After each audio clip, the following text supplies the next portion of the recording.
Pai, em nome de Jesus, oramos para que o Senhor trate conosco nessa noite. Meu Deus, ao longo desse domingo, o Senhor já vem falando conosco de uma maneira muito especial. E meu Pai, como eu entendo que o Senhor não faz acepção de pessoas, eu acredito que o Senhor hoje quer tratar com a gente também aqui nessa noite. O nosso coração, meu Pai, se abre, a nossa mente se desarma para receber o que nós entendemos ser o investimento do Senhor na nossa vida.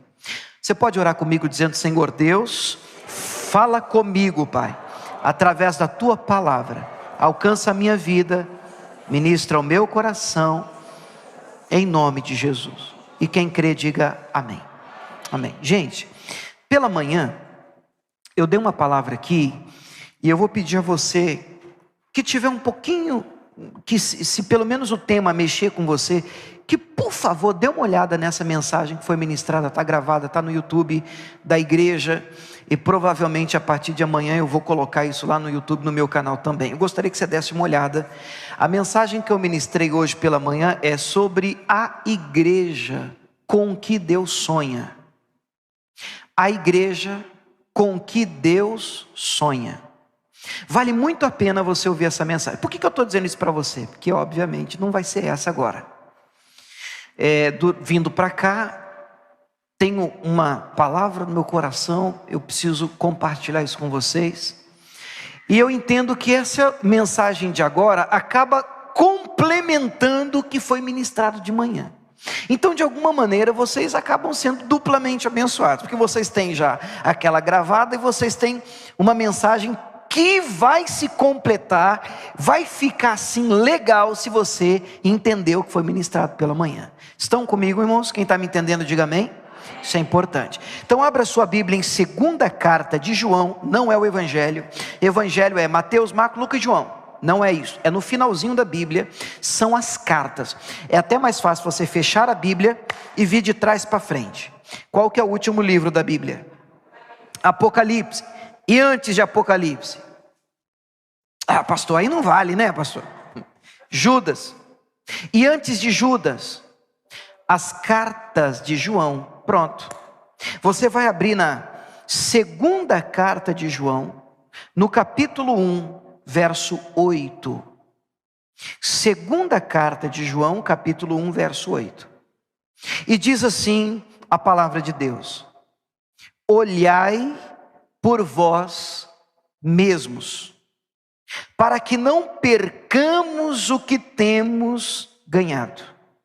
Antes, recebamos o inteiro galardão.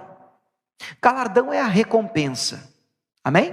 Será que a gente pode ler de novo em voz alta agora? Vamos tentar? Toda a igreja? Olhai por vós mesmos, para que não percamos o que temos ganhado. Antes, recebamos o inteiro galardão. Você não pode perder sua recompensa diante de Deus. E quando é que nós arriscamos perder a recompensa diante de Deus?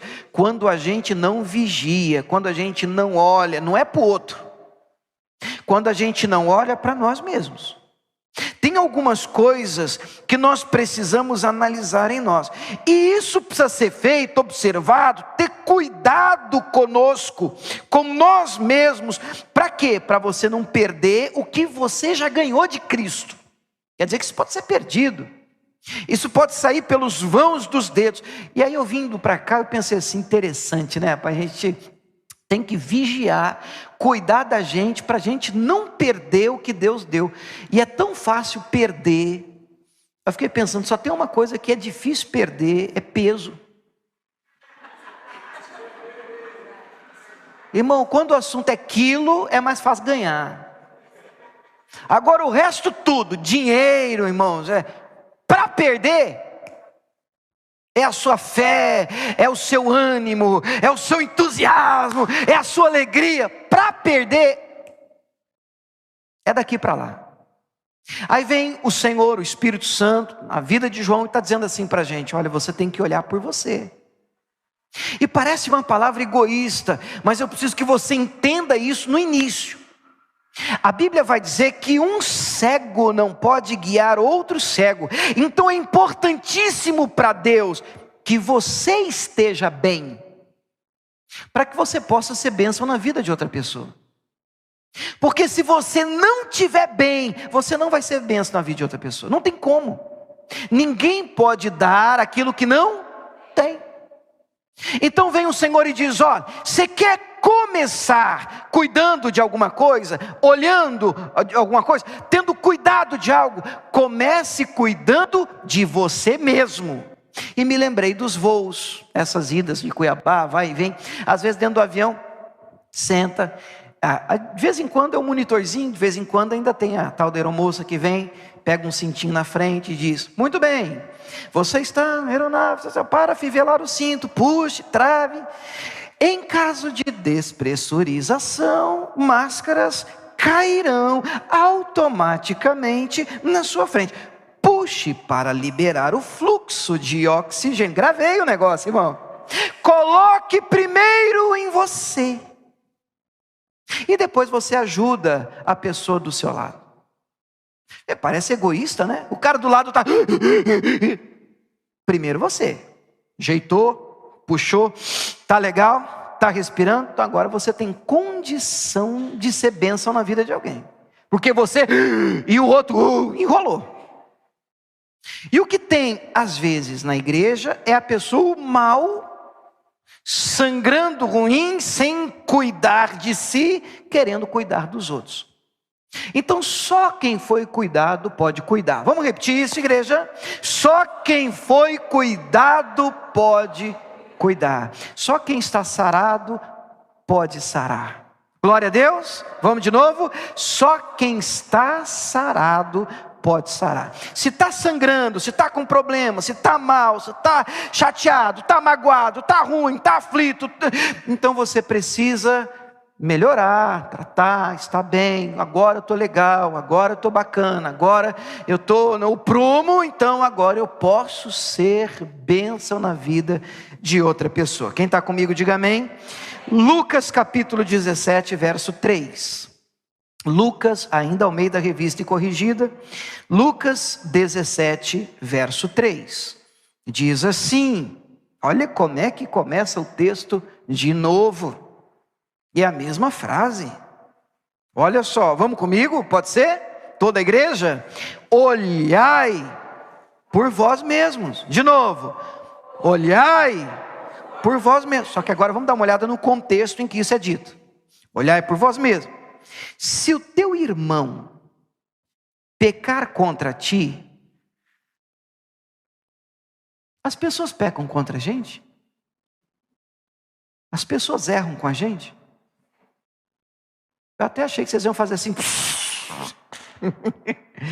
Claro que as pessoas falham com a gente.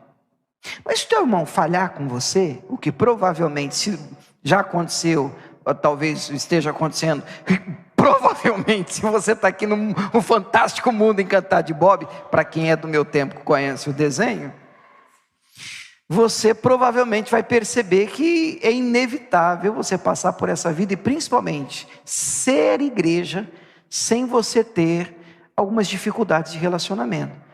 Algumas coisas até com a própria permissão de Deus para o nosso crescimento e maturidade espiritual. Por isso que você tem que ouvir a mensagem de manhã. A igreja com a qual Deus sonha. E você vai entender o que eu estou falando agora. Amém? Mas se o teu irmão pecar contra você, falhar com você, pisar no tomate, na bola contigo.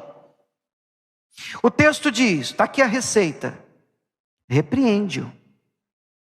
Então peraí, alguém falhou com você? Então, qual é a receita? Você deve repreender aqui, irmão, por favor. Não é você dar uma voadora no irmão. Repreender aqui é você ser claro, você confrontar, cara. Não gostei do que você me falou, não está legal, não desceu bem, talvez não tenha sido a sua intenção. Não sei se eu entendi direito, mas esse negócio que você colocou não ficou legal. Se você conseguir resolver o problema assim, às vezes dá certo. Eu não posso mentir para você, eu disse, às vezes. Às vezes você procura a pessoa e e rasga o coração e diz: olha, não sei se eu te entendi, mas aquilo que você falou, soou assim, foi isso que você quis dizer. Às vezes a pessoa já diz: não, que isso, você entendeu errado. Resolveu. Graças a Deus. Às vezes é um mal entendido, e o texto diz que se ele se arrepender, solta o pescoço dele, perdoa-lhe. Resolveu o problema, vira a página, coloca uma pedra em cima. Mas nem sempre é tão fácil assim. Então a receita continua. E se a primeira conversa não der certo? Bom, se ele pecar contra ti 7 vezes no dia, 7 vezes, vier contigo dizendo: arrependa, eu me arrependo. 70, como é que é a conta? 7 vezes no dia, 7 vezes no dia vier dizendo: ei, me arrependo. 7 vezes por dia. 7 vezes por dia. Uma vez é ruim de engolir, não é? 7. Aí ele vem com a cara lavada: perdoa. Aí o Senhor vem e diz assim: se ele dizer eu me arrependi, realmente está arrependido, perdoa-lhe. Aí os discípulos viram para Jesus, eles olham para Jesus e eles dizem assim: então os apóstolos disseram ao Senhor: então acrescenta-nos a fé.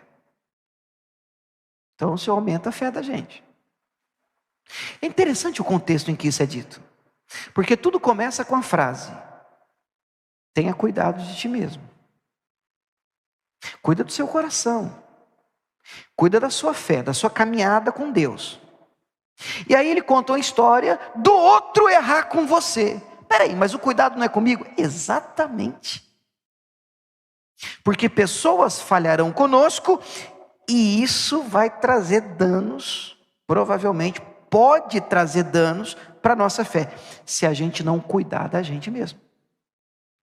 Então eu preciso cuidar de mim mesmo. Como? Liberando rápido as pessoas que pecam contra mim. Vocês estão comigo? Quem está comigo, diga amém. Rapidamente. Força a liberar. É fácil? Não é. Tanto não é, que quando eles dizem assim: tá, mas e se ele ficar insistindo no erro? Bom, se ele se arrepender, você tem que perdoar. Mas e se for 7 vezes no dia? Mas se ele se arrepender, você tem que perdoar. Eles viram para Jesus e dizem: então o senhor tem que aumentar a fé da gente, porque a vontade da gente é apertar o pescoço dessa turma. E será que é só deles? Então eu quero contar uma historinha para vocês, e quero falar hoje com vocês sobre o tema: coloque a máscara primeiro em você.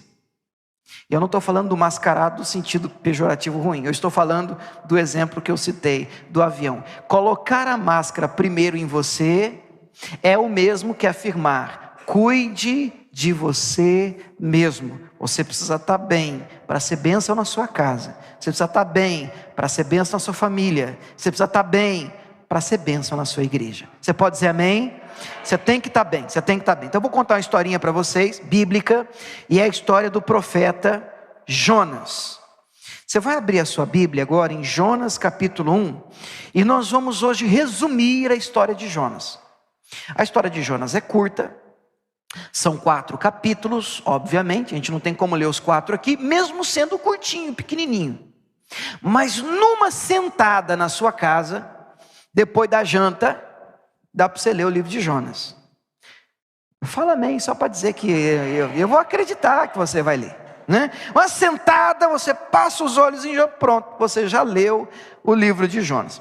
Jonas capítulo 1. Eu vou ler alguns pedaços, outros eu vou pular, mas é de propósito. Por quê? Quem já ouviu falar de Jonas aqui? Uma pesquisa de campo, quem já ouviu falar? Tá, olhando para mim, igreja, quando você escuta alguém dizer assim: profeta Jonas, o que te vem na cabeça? Fujão. Quem dá mais? Desobediente, você vê? Quem dá mais? Vamos malhar o Jonas, vamos embora. Quem? Medroso. Olha aí, tudo é verdade. Jonas, ele ficou marcado A história de Jonas é marcado como um profeta de Deus que recebeu de Deus uma direção e decidiu dizer não. E decidiu dizer, não estou afim, eu não vou, e desobedeceu deliberadamente uma ordem clara do Senhor. E é muito fácil para a gente olhar para o livro de Jonas e a gente descer o porrete no Jonas, que é o que normalmente acontece. Quando se fala de Jonas, nas mensagens e pregações, a gente se atém normalmente ao capítulo 1. Talvez, quando muito, as mensagens que eu escuto de Jonas chegam no 2. Por quê? Porque no 1, o Senhor manda a palavra e Jonas se levanta para fugir de Deus e foge. E Deus manda uma tempestade e ele fica famoso porque um grande peixe ordenado pelo Senhor engole o Jonas. Só que a gente nunca para entender por que Jonas não quer ir. E é sobre isso que eu quero mostrar para você.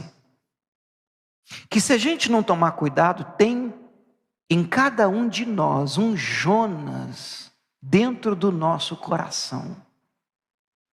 Mas nós vamos matar ele hoje aqui. Uma meia dúzia vai matar o Jonas aqui. Jonas capítulo 1, verso 1 diz assim: veio a palavra do Senhor a Jonas, filho de Amitai, dizendo: levanta-te, vai à grande cidade de Nínive e clama contra ela, porque a sua malícia subiu até mim. Então vamos entender a ordem. Não é agradável. Jonas é um profeta, e Deus está dizendo: você vai se levantar, você vai até Nínive. Vale a pena te lembrar que Nínive era a capital da Síria. E é importante isso, porque a Síria era arqui-inimigo de Israel, e era um povo bárbaro. Não só dominou Israel, como eles matavam o povo de Deus com requintes de crueldade. Alguns estudiosos chegam a afirmar que eles esmagavam cabeça de criança em pedras. E essa maldade subiu aos céus. E Deus disse: chega. Você vai até lá, Jonas. E você vai levar uma palavra de juízo a Nínive. Você vai chegar naquela cidade e vai dizer: olha, a malícia, a maldade de vocês subiu ao coração de Deus. É o fim para vocês. Deus está por aqui com a atitude e o comportamento de vocês. Juízo da parte de Deus vai alcançar vocês. Era esse o recado. E eu não sei, a não ser que você seja masoquista e tenha prazer na maldade. Não é uma mensagem legal de dar para alguém. Eu bater palma na sua casa, então. Deus mandou dizer aqui para você que sua maldade subiu ao coração do Senhor e tua hora está chegando. Não é uma mensagem legal de levar. Depois nós vamos aprofundar na motivação de Jonas, mas o fato é que Jonas se levantou para fugir de diante da face do Senhor para Tarsis, caminho oposto. E descendo a Jope, achou um navio que ia para Tarsis. Coincidência? Acho que não. Porque Satanás sempre vai preparar um navio para que você fuja dos planos de Deus para a sua vida. Para Satanás é muito interessante que você corra para longe, ou pelo menos tente correr para longe do que Deus tem para você. Então ele desce a Jope: eu não vou, eu quero ir para Tarsis. Para onde vai? Alguém diz: Tarsis. Então ele paga a passagem, ele desce para o navio, desce para o porão e na mente dele: eu não vou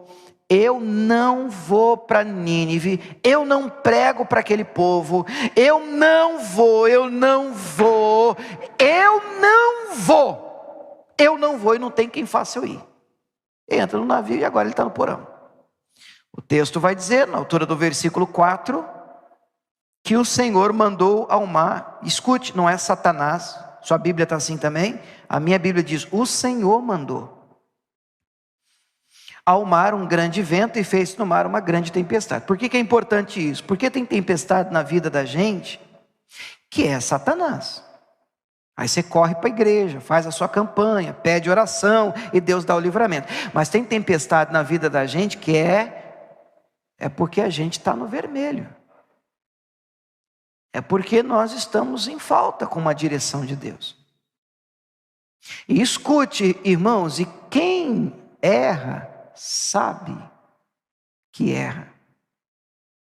Sabe que está no vermelho. Jonas sabia. Ele tinha claridade das coisas. Mas ele não vou. Então uma tempestade não dá para ninguém ficar em pé no barco gritando, está amarrado. Não, como é que amarra Deus? Você está brigando com Deus. Sua luta não é contra Satanás.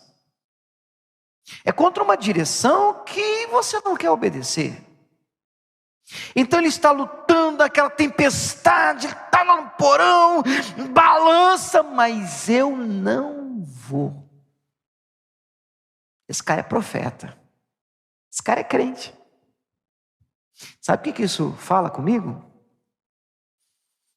Que se a gente não vigiar, pode nascer em nós, no nosso coração, um Jonas. Vocês estão comigo? Estão me acompanhando? Muito bem.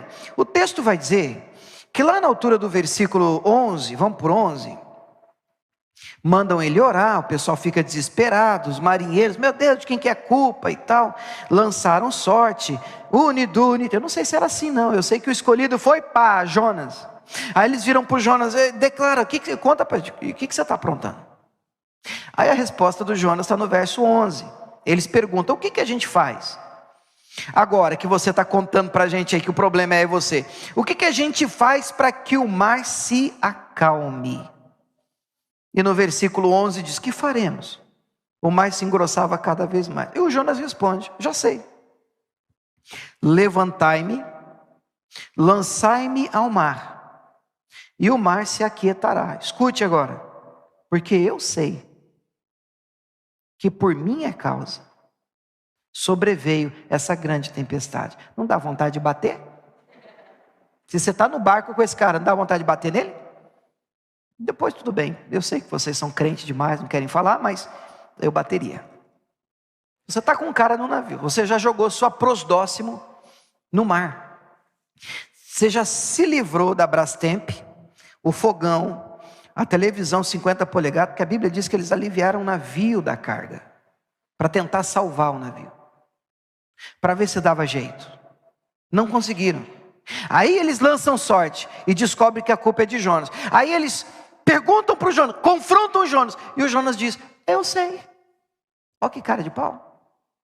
Não, eu sei. Por minha causa, vocês estão passando por isso. É, bonito. E por que você não...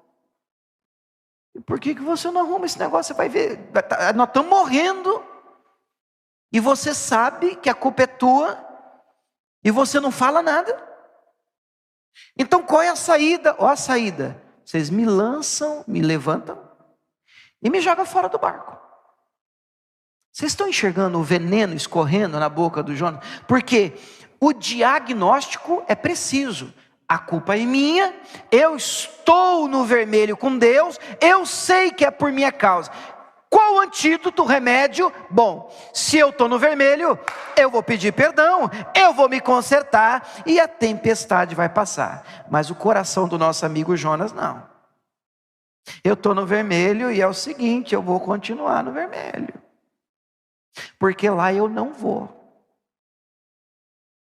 Lá eu não vou. Mas rapaz, o barco, eu não estou nem aí, eu não vou. Mas você precisa orar por mim. Não vou. Vocês podem me jogar no mar. E jogar uma pessoa em alto mar, sem tempestade, é uma loucura. No meio de uma tempestade é morte.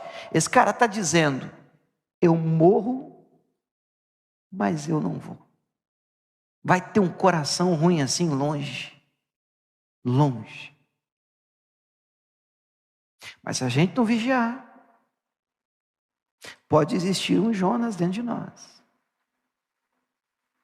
E o texto vai dizer que eles, depois de tentarem remar com força, não deu certo, pedem perdão a Deus e diz: Senhor, nós vamos morrer por causa desse cara. Levanta o cidadão. Decisão difícil, mas eles jogam Jonas fora. Eles jogam Jonas para fora do navio.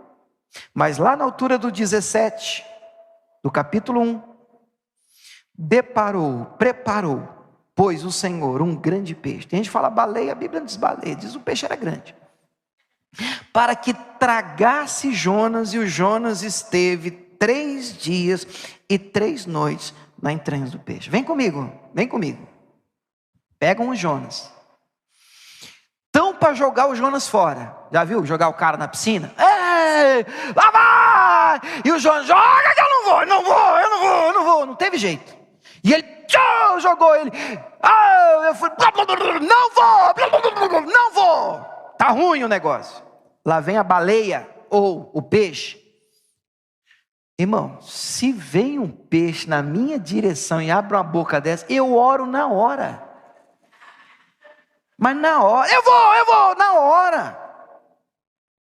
Mas olha o Jonas, lá vem o peixe, abre a boca, e ele vai, meu Deus, vai me engolir. Me engole, mas eu não vou. Cara, esse cara está mal. Esse cara está mal. E ele vai para as entranhas, a barriga do peixe. A história de Jonas eu não considero metáfora, porque Jesus falou de Jonas no Novo Testamento. Quando os fariseus pedem um sinal, ele disse: nenhum sinal será dado, senão o sinal do profeta Jonas. Então Jesus cita Jonas, o que valida a história de Jonas. E agora ele está, primeiro dia na barriga do peixe, pode me digerir, mas eu não vou. Cara, tem alguma coisa errada. A gente tem que pensar, meu Deus, por que esse cara está assim? Por que ele não quer ir? Por que ele não quer orar por esse povo? Por que ele não quer pregar para esse povo? Pelo mesmo motivo que a gente tem dificuldade de orar por algumas pessoas. A gente tem dificuldade de pregar para algumas pessoas. Jesus disse para os discípulos: vocês devem ir por todo mundo e pregar o evangelho. Então essa era a deixa, né? A toda criatura. Mas na Bíblia de alguns está assim: olha, você vai por todo mundo e prega o evangelho para quem você gosta.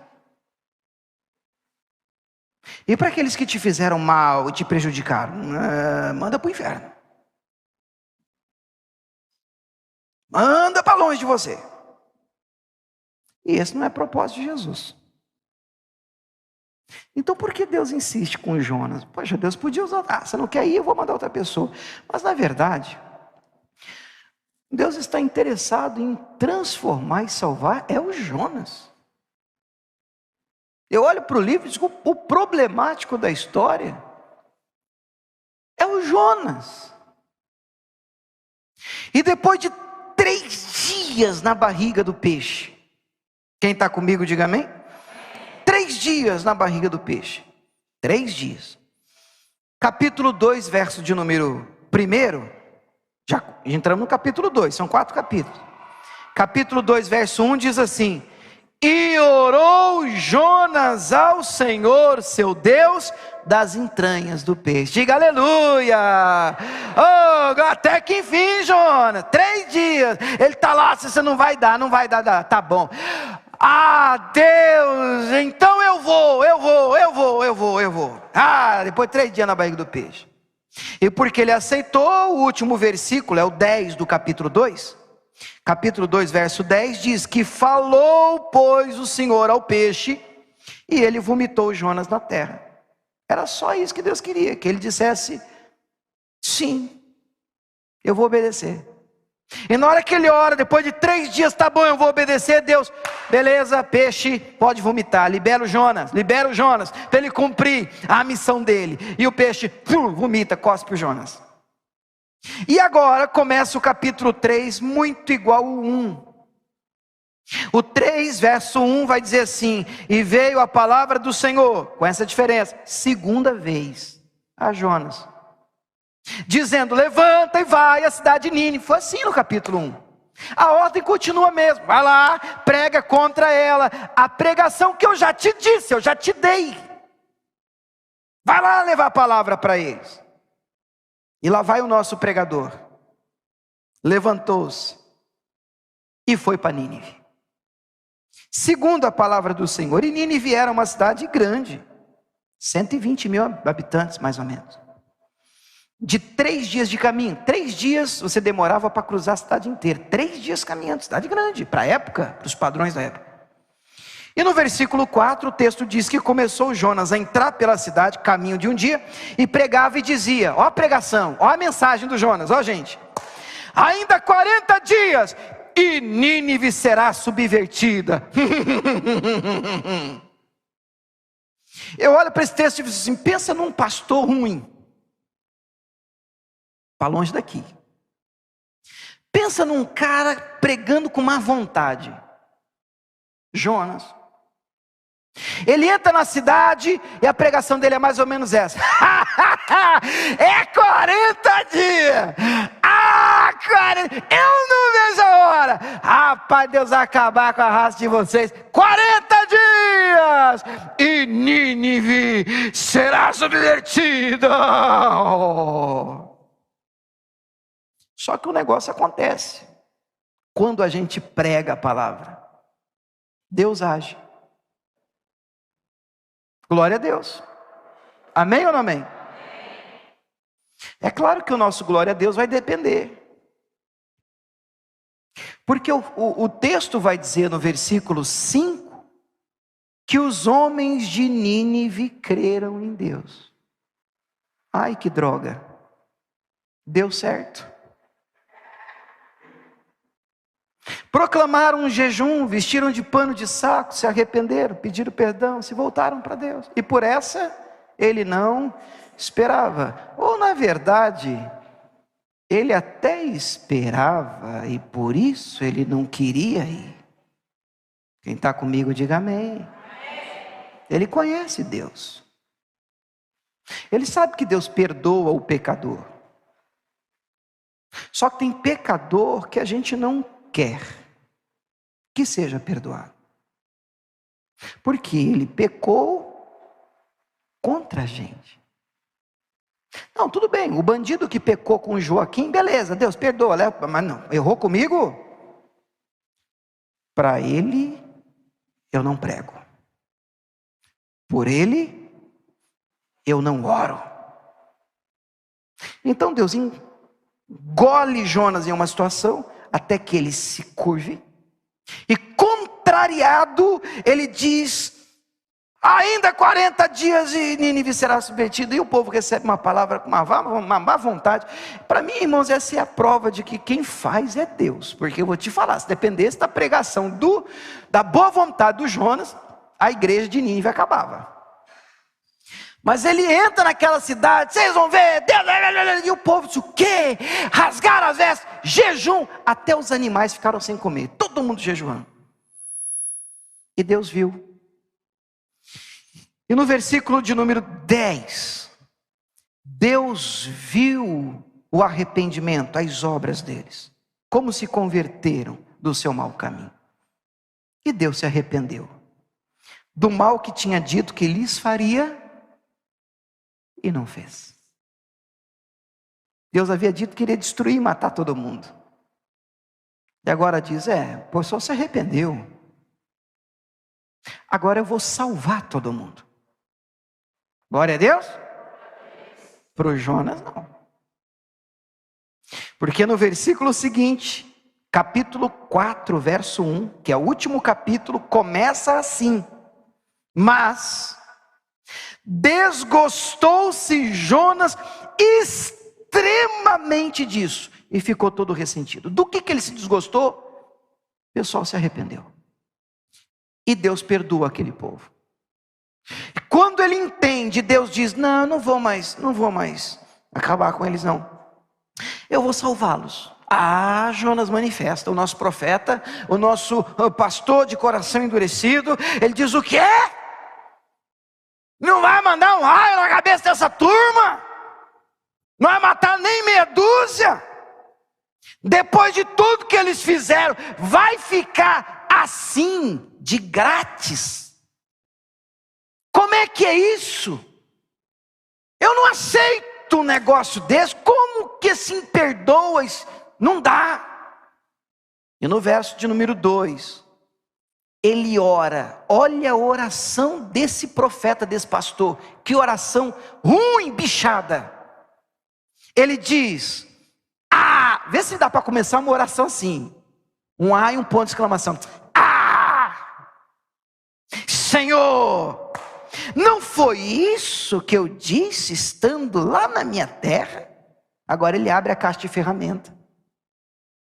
Nós entendemos e aprendemos que a boca fala do que está cheio o coração. Agora ele vai pôr para fora a sujeira da alma. E ele vai dizer em oração, ele está orando, ele está dizendo: não foi isso que eu disse para o Senhor, estando lá na minha terra? Era por isso que eu me preveni fugindo para trás. Ele está dizendo: por isso que eu fugi, por isso que eu desobedeci. Por quê? Porque eu sabia que o Senhor é um Deus piedoso, misericordioso, longânimo, grande em benignidade, e te arrependes do mal. Ai, que raiva! Peço-te, Deus, verso 3, me mata, tira a minha vida, eu quero morrer. É melhor morrer do que eu viver com essa turma perdoada. Eu não vou aguentar ver essa turma bem. Me leva. Vai ser ruim assim longe, hein? Mas eu disse no início que se nós não tomarmos cuidado, e o texto, a frase do início foi: cuida-te de ti mesmo. Tem cuidado de ti mesmo. Senão você pode encontrar escondidinho no porão do seu navio um Jonas dormindo aí. No seu barco. Aí no porão. No porão. Ele vai dizer: por isso. Então me mata. Aí o Senhor vira para ele e pergunta: é razoável? Verso 4: é razoável esse teu ressentimento? É justo que você se sinta assim? Tem motivo? É para tudo isso, Jonas? Olha a resposta do Jonas. Ele vira e diz: é razoável sim. Então o Jonas saiu da cidade, assentou-se ali no oriente da cidade, fez uma cabana, se assentou debaixo dela, à sombra, até ver o que aconteceria com a cidade. Isso, eu estou lendo o versículo, eu voltei, no versículo de número 5, agora o versículo de número, peço, ele fala: tira a minha vida, fez o Senhor, estou lendo agora do 3, agora o versículo 5, saiu Jonas da cidade, sentou, fez uma cabana, perfeito. 6 agora, eu vou ler aqui que o meu pulou. Então fez o Senhor Deus nascer, vai ouvindo a estratégia de Deus, uma boboreira, que subiu por cima do Jonas, vai imaginando a cena, para que fizesse uma sombra sobre a sua cabeça, a fim de o livrar do seu enfado. E Jonas se alegrou em extremo, por causa da boboreira. Você consegue imaginar a cena? Então ele está no sol, na entrada da cidade, porque ele quer ver o que vai acontecer com a cidade, mas ele está emburrado, ele está chateado, ele está nervoso, ele está frustrado, ele está desgostoso, mas o sol está pegando nele. Então olha a estratégia de Deus. Deus faz uma planta crescer, uma boboreira, e a folha da boboreira faz uma sombra para o Jonas. E olha o Jonas, no meio daquela confusão, o Jonas sorri, o Jonas vibra, o Jonas fica feliz, por causa do quê? A sombra da boboreira. Mas Deus não perde tempo. No versículo seguinte, verso 7, Deus envia um bicho. Brincadeira, né, irmão? E o bicho come a boboreira, e feriu a boboreira, e a boboreira morreu. A sombra do nosso querido Jonas já era. E agora o sol, na cuca de Jonas, manifesta de novo. E aí no versículo seguinte, Aparecendo o sol, Deus mandou um vento calmo, que era para queimar mesmo, não tem nem brisa. É para fritar a cabecinha do Jonas. E na hora que não tem nem vento oriental, o sol feriu a cabeça do Jonas, ele desmaiou, desejou com toda a sua alma morrer, dizendo: melhor me é morrer do que viver. Por causa do quê? Agora, somado a tudo que ele está passando, a sombra que ele perdeu da boboreira. Vocês estão comigo ainda?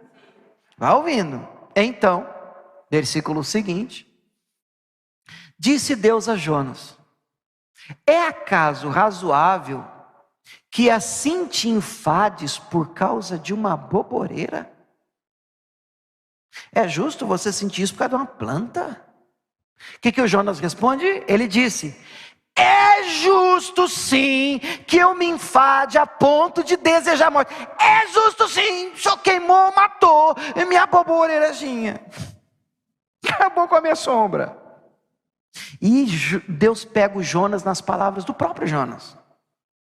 Então no versículo 10, o Senhor vira e diz: ó, tiveste você, Jonas, você teve compaixão de uma planta, de uma boboreira, e você não trabalhou para plantar, você não trabalhou para crescer, você não fez crescer. Numa noite nasceu e na outra pereceu. Aí vem o ápice, o clímax, o final do livro de Jonas 11. E o livro de Jonas termina com essa pergunta. E termina assim: e eu, Deus, eu não posso, não hei de ter compaixão da grande cidade de Nínive, em que estão mais de 120.000 homens, que não sabem discernir entre a mão direita e a mão esquerda, e também de muitos animais. Então vamos pôr um clima aqui, para a gente terminar, e a gente fazer uma oração. Olhando para mim, olha o clima, sente o clima, o cara já está nervoso, ele praguejou, ele vê: vocês vão morrer, vocês vão ver. O pessoal ora, rasga as vestes, pede perdão, e Deus, que ia acabar com tudo, diz: não, eles se arrependeram, eu vou salvá-los. Quando ele conta para o nosso profeta, ele manifesta, ele fica bravo, ele vai para fora da cidade, ele fica lá chateado: não, é por isso que eu não quis vir, eu sabia que o Senhor ia perdoar esse povo, ai que raiva, eu sabia que o Senhor ia salvar, eu sabia que ia dar certo a pregação que eu fiz. Então ele está nervoso, ele está querendo morrer. Então Deus faz crescer uma planta, vem uma sombrazinha e ele fica feliz. Pelo menos um alívio, né? Deus manda um bicho, come a planta. Vem um sol na cabeça, diz: ai que raiva, nem a boboreira, o senhor matou a boboreira, cadê minha sombrinha, minha boboreirazinha? Deus fala: está vendo? É razoável o seu sentimento? Claro que é minha boboreira aqui. Pois é, você está assim por causa de uma planta que você não plantou, não fez crescer. E eu não posso ficar assim por causa de 120.000 pessoas que clamam a mim, arrependidas. Acaba o livro de Jonas. Meu Deus do céu, eu olho para esse livro e digo: Jesus, ajuda a gente a se livrar do Jonas que habita dentro da gente. Porque se você for sincero comigo aqui nessa noite, e eu não sou melhor do que vocês, é possível que a gente encontre um Jonas escondido num porão. Está bem num porãozinho. Fica meio velado, guardadinho. Então a gente ora, a gente clama, a gente intercede. Mas quando o assunto é lidar com pessoas que pecaram contra a gente e nos feriram, a gente precisa ser sincero, como os discípulos foram, e dizer para Jesus: olha, então o Senhor tem que aumentar a minha fé, porque eu não tenho vontade de orar por ele, não. Vocês estão comigo, gente? Não tenho vontade de orar por ela, não. Ele me causou muito dano, me causou muito mal, eu quebrei por causa dele, eu fali por causa dela, aquele comportamento acabou com a minha família, aquele comportamento me fez com que eu entrasse numa dívida, pastor, eu estou pagando tem 10 anos. Como é que eu posso pregar? Como é que eu posso orar? Como é que eu posso torcer para que essa pessoa esteja bem? Isso é evangelho. E a minha oração nessa noite é que Deus nos dê graça, força, para conseguir viver isso, para que a gente consiga pregar e orar pelas pessoas, mesmo aquelas que nos causaram dano, feridas. Que Deus nos dê graça, força, para vencer o nosso senso de justiça própria, passar por cima de um orgulho ferido e ser igreja. Você pode dizer amém? Quero orar por você, pode ser? Vamos aplaudir Jesus para parecer que ficou legal?